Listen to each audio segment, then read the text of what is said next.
my first few months as a priest. I'm only 9 months and 1 day old today as a priest. But I've got to share in some pretty intense or emotional, or I don't know what there's not really a good word for it, but conversations with high schoolers. And I'm not even a chaplain yet, but I'll meet them at retreats and whatnot. So I've had to deal with all sorts of things.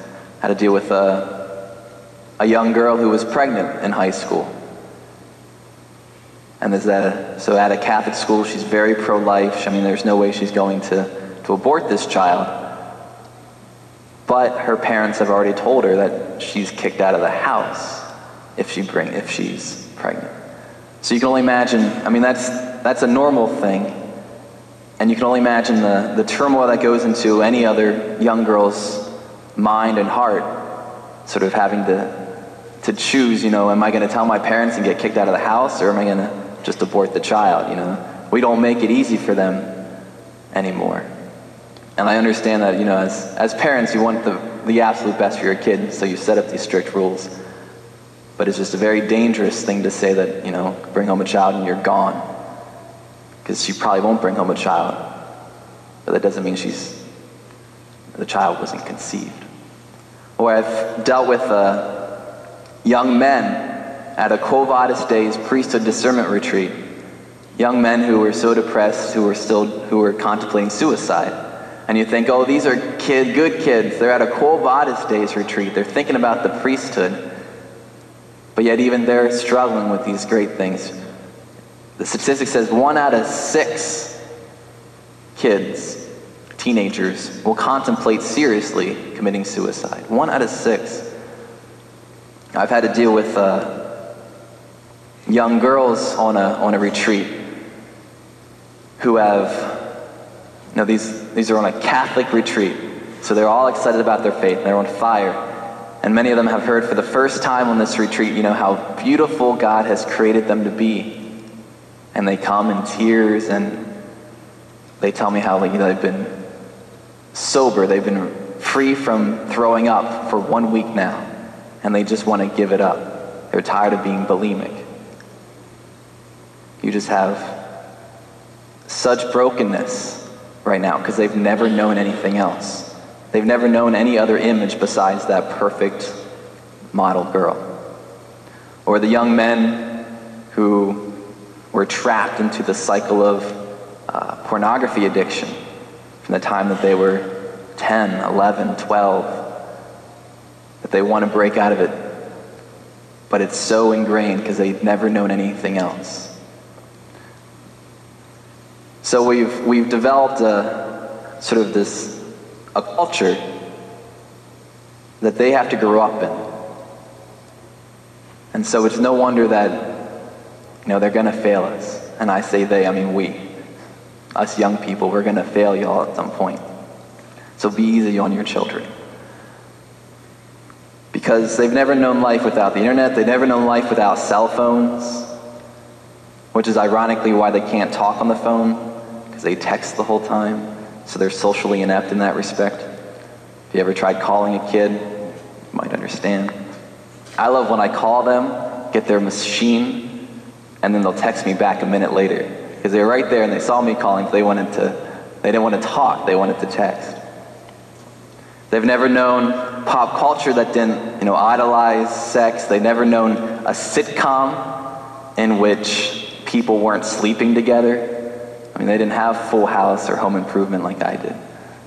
They have, I love like The Big Bang Theory and The Office and whatnot, but you just don't, they're still promiscuous relationships just constantly in everything they see. And as I get these couples who want to get married in the church, and honestly they're flabbergasted, they're shocked when they find out that sleeping together and cohabitating is against church teaching, like majorly against church teaching. They think it's bad manners, but they don't realize the grave immorality of it. They think all these things are just, sleeping around. I mean, that's just bad manners. Masturbating, that's bad manners. It's not, gravely immoral, because they've never known anything else. They've fed this cheap version their whole life of what love is all about. The author points out that they have more access than we've ever dealt with before. Access to the knowledge, to everything. And in many ways, it's changed the way that they think. Most of us think very linearly, A to B to C to D. The new generation thinks sort of like a blob. They just get a piece of information here and there and there and the other thing. There's no linear process. You if you ever use the internet for news, go on like Fox News or CNN.com or something, the top story changes every hour. I mean, you couldn't even tell me what the top story was 5 hours ago because it's constantly changing. There's always something new. There's always something new. With the advent of the internet there and the social media, their lives are lived through social media in many ways. You'll have kids that go on vacation, they have to take their camera on vacation because they need to get that great picture for their Facebook profile. Or it's caused a lot of controversy with MySpace. That was another social media website. And on MySpace, you had your top 8. I mean, you had to pick your top 8 friends and number them 1 through 8. You can only imagine the drama this caused when you picked someone for number 2, but they had you at number 3. And so it's formed this whole way of living, this whole way of reality. My niece gets home from school, and the first thing she does is get on the internet to talk to people on webkins.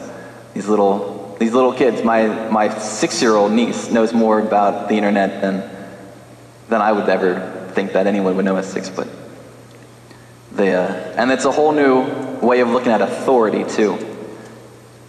Because the way they learn now, they don't really want to learn facts because they know how to get facts. They pick up their phone, talk to Siri, and say, "Siri, what's the weather going to be like on Friday?" Or they say, "Siri, Google such and such." So they don't care about facts. They want to just know where they can get them because they can Google everything. And so they were asked, if you had a question about religion, who would you ask? And they wouldn't ask a priest. They'd ask Google. So the whole idea of authority, the authority for them is if it's on the internet, it must be true. So it's formed this whole new way of thinking. So that's where they are. And I'm not saying that that's just the fact. That's the fact of the matter. That's where we as Americans, that's what we have to deal with. Little kids growing up anywhere else have to deal with a whole different reality, but that's our reality. So they've asked, why do you leave? What is it that pushes you out? And so there are 6 things that will push them out in a sense. And so I'll just go through those relatively quickly. But when I do that, one of the reasons I go through that is because I hope to maybe spark an idea or two. Something like, what can we do to help them? And what can we do for them to help us? How can we sort of make church connect to them? Because, in 9 months I've had many people, like 20, 30 people, give me great ideas. Everyone's like, "Father, we should do this, we should do that." And what they really mean is, "Father, you should do this," or "Father, you should do that." But hopefully something is sparked that you just want desire, this great desire just to do something. We have so many ideas, but we need people just to do something. You don't even have to tell me to do it. I mean, you feel free to go ahead and do it yourself. So the first thing that they said, and like I said, this isn't necessarily like this is how the church is, this is just how they perceive the church. And so the first perception that they have is that the church is an exclusive club. You've probably heard this before, that they're far more interested in being united than they are in being in agreement. They'll agree to disagree all day long. They just want to be united. They don't want to have to separate. Because their buzzword, they love tolerance. That's their great buzzword, is tolerance.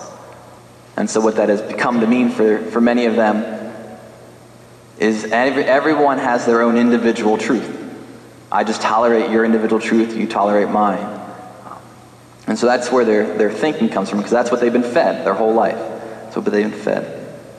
And the problem is I've known a couple missionaries, focused missionaries on college campuses, and it's really hard to actually talk to a person like that, because they can't make a rational argument. They can't go from premise to conclusion. They just say, it's all relative. It's my truth is my truth. So part of one of the goals that we have to do as a people is to help our young people be able to think again, to have that great wisdom.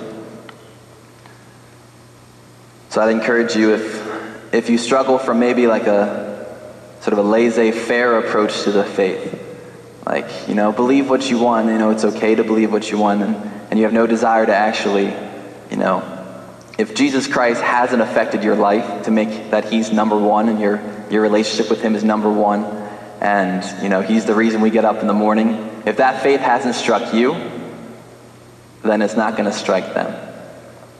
The second thing that they say about the church is that the church is a place where doubters aren't welcome. That if you have a doubt, you're not welcome in the church. They're so used to people having just the ready-made answers to every one of their questions. So what our challenge is to turn doubting into more doing, to say, it's okay to doubt part of the faith, but let's still live it.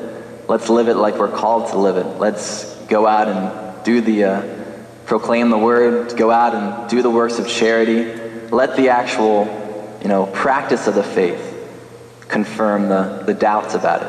Because many times, if all we do is come to Mass on Sundays, but faith doesn't really sort of affect us in any other way, that it doesn't call us to live in any other different way during the week, I doubt the faith too. If I wouldn't want to come to church and, this is the most important thing, but it doesn't affect anything else I do, it really can't be that important. So I encourage you, even explore your doubts with your children. They ask, why can't women be priests? Say, I don't know that. Let's Google it together. Or let's go to Catholic.com and look up it together, Have that conversation. The third thing they say is that the church is overprotective. Meaning the church isn't a place where people can take risks.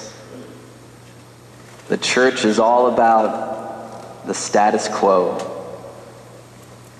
And now I have to be honest with you.